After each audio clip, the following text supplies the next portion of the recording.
प्रकृति से छेड़छाड़ का नतीजा आज मानव जाति को उठाना पड़ रहा है। कोरोना वायरस प्रकृति की छेड़छाड़ का एक छोटा सा नमूना मात्र है। अगर ऐसे ही प्रकृति से छेड़छाड़ होती रही तो आने वाले दिनों में शायद और गंभीर परिणाम भुगतने के लिए हमें तैयार रहना होगा। आज जिस तरह से हमारी जीवनदायिनी नदियों को मैला करने का प्रयास किया जा रहा है और साफ एवं स्वच्छ हवा को फैक्ट्रियों की चिमनियों से निकलने वाले धुएं से दूषित किया जा रहा है, उसके नतीजे शायद अच्छे नहीं होंगे।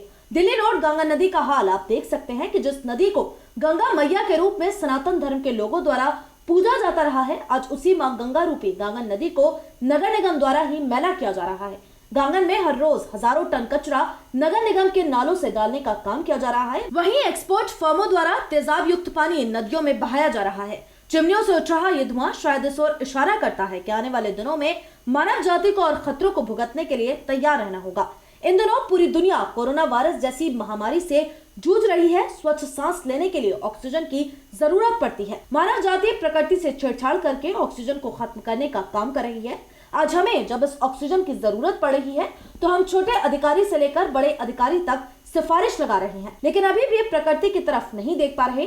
श्री चैनल परिवार जनमानस से आग्रह करता है कि अपनी जिंदगी में कम से कम एक पेड़ जरूर लगाएं, ताकि हमारे आने वाली नस्लों को स्वच्छ वातावरण और साफ हवा मिल सके। अगर हम अपना वातावरण साफ रखते हैं तो हम कह सकते हैं कि हमारी आने वाली संतानें स्वस्थ होंगी, और अगर हम अपनी प्रकृति को दूषित पानी, दूषित हवा देकर जाएंगे तो हमारा मानना है कि इसके परिणाम भी मानव जाति को भुगतने के लिए तैयार रहना होगा। पर्यावरण सचेतक नेपाल सिंह पाल कहते हैं कि अगर हम प्रकृति को नहीं बचा पाए तो मानव जाति को बचाना भी नामुमकिन होगा। इसीलिए अपनी जिंदगी में पेड़ अवश्य लगाएं, बेवजह हो रहे पानी के दोहन को रोकें और मानव कल्याण के लिए पेड़ पौधे अवश्य लगाएं। जी, आपकी बात सही है कि इस समय जो खबरें चल रही हैं वो नदियों में गंदगी बहाई जा रही है। नदियों को ऐसा किया जा रहा है कि उसमें जो नहीं करना चाहिए। तो सर्वप्रथम मेरा उन सभी से विनम्र निवेदन है कि वो नदियों में ऐसा कोई कार्य ना करें या गंदगी ना बहाएं, बल्कि नदियों के जो है मित्र बने, नदी मित्र बने और नदी प्रेमी बने, क्योंकि नदियां जो हैं वो हमारी जीवनदायिनी हैं और ये हमें जीवन देती हैं।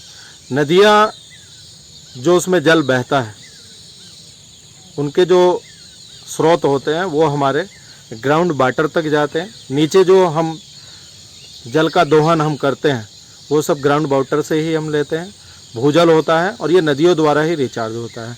और आपने बात कही फैक्ट्रियों द्वारा प्रदूषण, तो कहीं ना कहीं जो फैक्ट्रियों द्वारा, कारखानों द्वारा प्रदूषण है, उनसे भी मेरा अनुरोध है कि वो ऐसे उपाय अपनाएं, ऐसी टेक्निक अपनाएं कि जो पॉल्यूशन है, जो हमारे वातावरण में, जो हमारे पर्यावरण को प्रदूषित कर रहा है, उसे प्रदूषित ना करें। आजकल तो नई नई टेक्निक चल रही हैं।